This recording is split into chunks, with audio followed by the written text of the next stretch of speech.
The east wing of Vidalia Palace smelled faintly of beeswax and roses when Emilia Costa paused her tour group beside a faded Baroque fresco. Late afternoon light from the oriel windows struck the plaster at an angle, tracing arabesques of cracked ochre and cobalt. Most visitors regarded the mural, Crown Princess Celestina receiving the first spring bouquet, as one more pretty relic among thousands. Emilia, however, had studied it for her graduate thesis, and she noticed something new each time. "Note the spray of fritillaries," she told the dozen guests clustered behind velvet ropes. The painter, Luca di Caravello, hid a rebus in the petals, an inside joke for the court botanists of 1682. A middle-aged tourist adjusted his audio headset. A joke? Caravello rearranged the flower spots to resemble letters. You can just make out an S and a C. Scholars used to think it meant Santa Corona, the royal basilica. I recently discovered it points somewhere else. Emilia offered a conspiratorial smile but did not elaborate. She had promised the palace archivist she would keep her hypothesis quiet until her article went to print. A hush followed, broken by distant applause wafting through the open clerestory. The annual Royal Flower Show was in full swing in the maize courts behind the palace. Growers from around the world were unveiling extravagant hybrids, and tonight, during the gala, Queen Ariadne would wear the Rosetta Parure, a diamond and ruby necklace rumoured to have financed more than one war.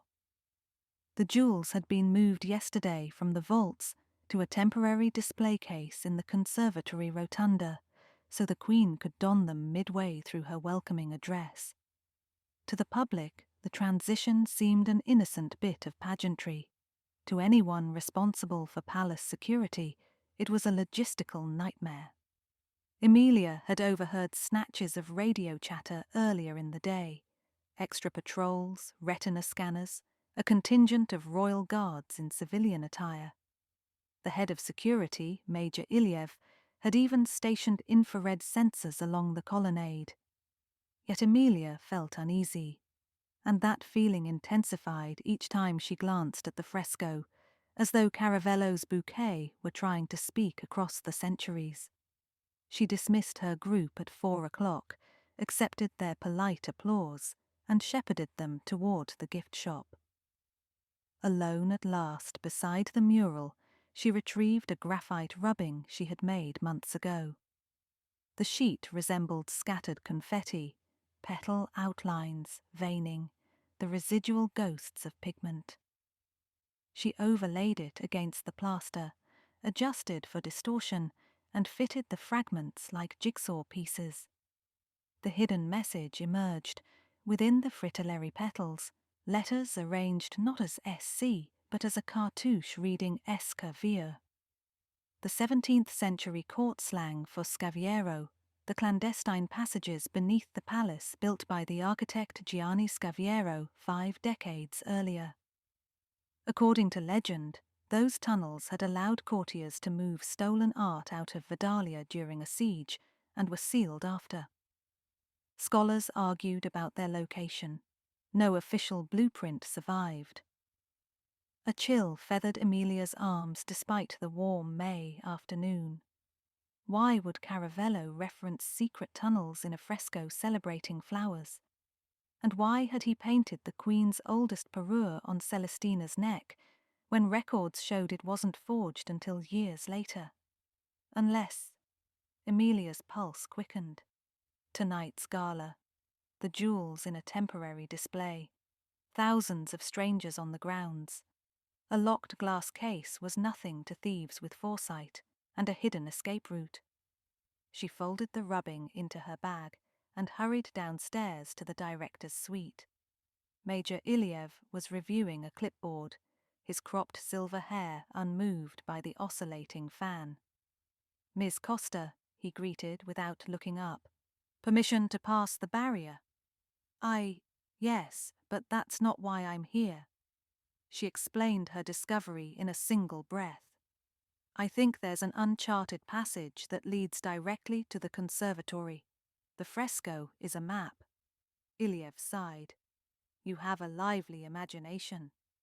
The Palace Museum has been scanned with ground-penetrating radar 3 times in the last decade. No tunnels. Radar can miss voids if they're filled with denser materials, stone packed with soil, for instance. Caravello hints that Scaviero disguised them as drainage channels. Please, at least look. He set down the clipboard. Today, of all days, I can't divert personnel on a hunch. Then let me investigate. Give me 1 guard. Out of the question. Ilyev's voice softened. Emilia, we met when you were cataloguing manuscripts. I respect your scholarship, but my job is to prevent panic and keep the Queen safe. Unless you have hard evidence. Someone knocked. Iris Dupont, chief horticulturist and co-chair of the flower show, poked her head in. Strands of amber hair escaped her straw hat. Major, the orchid refrigeration units failed again. We need your sign-off to wheel a backup generator through the south cloister. Ilyev cursed under his breath. Ms. Costa, we will revisit your theory after the gala. For now, enjoy the flowers. Iris winked sympathetically as she and the Major slipped away. Emilia remained staring at brocaded drapes. She could pin down every brushstroke of a 300-year-old fresco, yet could not convince security to humour her for 10 minutes. She checked her watch. 17:12. The public portion of the show would close at 6. The gala began at 7. That left less than 2 hours to prove Caravello's code pointed to a real danger. If the official route was blocked, she would find an unofficial one. She ducked into a side corridor, climbed a service staircase, and entered the East Wing attic, an enormous dusty gallery of discarded set pieces, gilded frames, and the creaky bones of half-assembled exhibits. Here, a narrow, clear-story window overlooked the conservatory rotunda. Through it she glimpsed the Rosetta Parure in a lotus-shaped display case. Sensors ringed the plinth, and 2 guards flanked either side. Still, the jewels glittered like bait beneath stage lights. Emilia withdrew a magnifying loupe and examined the fresco rubbing again. Beside Esquier Villa was a miniature sketch of a lily. She scrolled through her mental index of palace architecture. The lily fountain in the fountain cloister had been commissioned the same year as the fresco.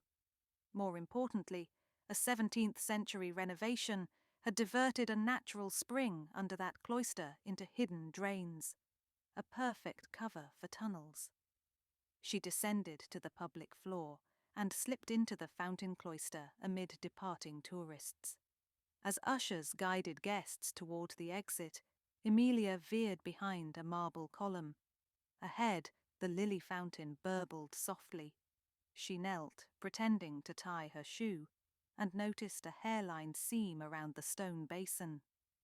No modern plumbing would require a removable fountain rim. Her fingers searched for a latch and found none. The answer, she reasoned, would be in the fresco again, there where Caravello had painted a heraldic lion holding a rose. The lion's claws grasped the stem inversely, right paw below left, an anatomically awkward pose, unless reversed claw positions signalled a sequence, left then right.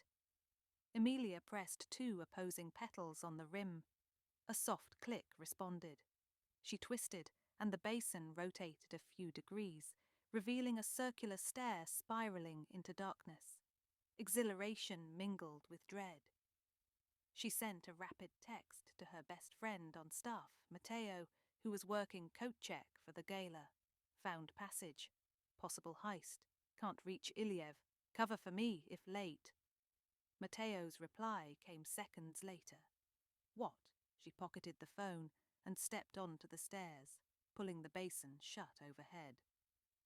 The air grew cold and mineral.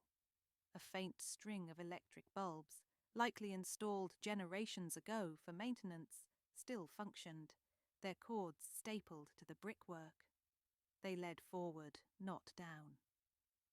Emilia followed the path, counting her steps, 73, to a timber door stenciled SC02.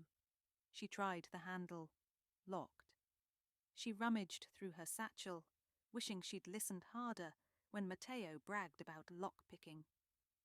All she had were pencils, brochures, and a brass hairpin. She bent the pin, inserted it, and jiggled. The tumblers resisted. She inhaled. Patience was an archaeological virtue. She pictured each pin lifting into place, coaxed them one by one, until the final cylinder gave way. Beyond was a corridor braced with iron struts. Fresh footprints dotted the dust, boot treads, size unknown, but recent. Emilia swallowed. She was not the first here today. A distant clang echoed. Voices. She killed her flashlight and inched forward. The passage opened behind a tapestry in the conservatory's service hallway. She recognized the embroidered citrus blossoms. Through an eye-hole in the weave, she saw 3 figures, 2 men in maintenance uniforms, and a woman dressed like a visiting botanist, badge lanyard swinging. One man checked a tablet linked to the palace security feed. The other tested a circular saw. The woman produced a schematic. "This section of lattice is original to Scaviero," she said. "The saw will free us a square meter, enough to pass the parure and ourselves into the tunnel. Noise won't matter. The band starts its rehearsal in exactly 11 minutes. "Guards?" asked Sawman. "Routed to the north entrance for a protest disruption, courtesy of our friend outside." She patted the tablet. Digital static fuzzed, then resolved into camera angles, each one looped. Emilia's heart hammered so loudly she feared they'd hear. She recorded a silent 5-second clip on her phone for evidence, but stopping them alone was impossible. Retreat and warn Iliev. That would take too long. The thieves had already severed security feeds. If they cut into the display case while the Queen addressed 800 guests, the heist would be over before anyone noticed. A plan struck her. The fresco held not only the tunnel's location, but a trapper warning. Caravello, working for a paranoid monarch, would want intruders stopped. If she could trigger a collapse or set off alarms, provided she found the mechanism first. Emilia retraced her steps along the secret passage. Every 10 meters a faded numeral was stamped into the brick, perhaps markers for workmen. At SC05 the corridor widened into a small chamber. There an iron grate covered a cistern where spring water once collected. On the wall, a fresco fragment, Caravello again, showed roses shedding petals into swirling water. Under it, a lever forged like a stem. She tugged. Nothing. A glance around revealed calcium buildup cementing the pivot. She grabbed a loose brick, hammered until rust flaked, and tried again. The lever groaned downward. In the distance, klaxons wailed, not the modern electronic bleats of today's alarms, but deep, resonant bells housed in forgotten turrets. Steam hissed behind the walls. Ancient hydraulics awakened.